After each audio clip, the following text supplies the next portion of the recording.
I think like for me, the bet like I mean Brandon and I studied abroad in Prague. Like That was like just having 3 months in a foreign country where there's like nobody else but like us, just like taking Europe by storm.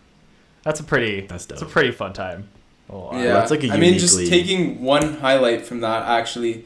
Andrew, you were in like an architecture class, and I wasn't in this class, but I would just show up because they basically just got free tours of like these crazy places throughout Prague. Right. And actually, the teacher like had an office in the Prague castle. Right. So to set the scene, like so I took an architecture course because I was like, it'll be an easy A. By the way, it was not an easy A. I had to like hand draw a bridge. Do you remember when I was up at like 3:30 in the morning? Oh, you were up all night just tracing a bridge. I had to do a report on the Charles Bridge in Prague, which is like one of the famous old bridges.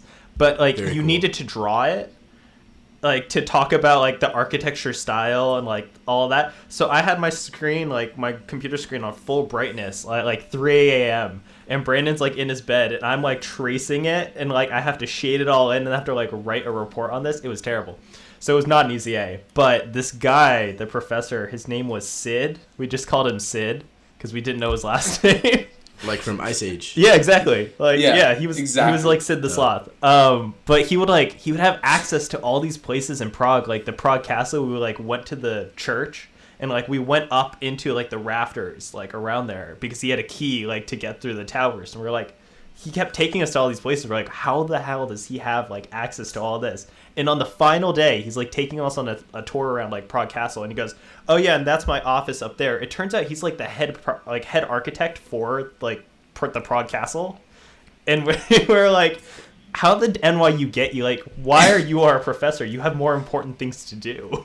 Like, bro, he's the king of the castle, quite literally. He was literally the king of the castle. Yeah, that's dope though. But yeah, then I just told Brandon, I was like, if you want to come along to the classes, because we get to see all these places, like, just tag along. And he never once questioned, like, if you were in the class.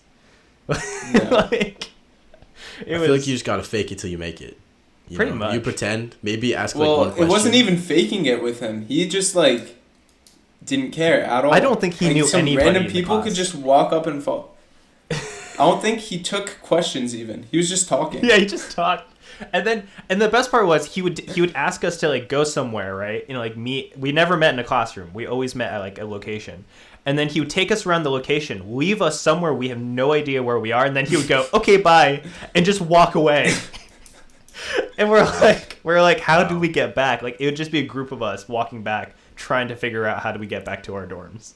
That sounds kind of like mean. It was. You know, take a bunch of kids in a foreign country that they've never been in, probably like, all right, like find your way home. It's like, all right, bye. Every week it was okay, that's the end, bye. And then he would walk off in a direction. We're like, do we follow him? Like, where's the nearest bus stop? Yeah, it's such a uniquely like college experience. Oh, it is. To, like, yeah, spend 3 months in a foreign country.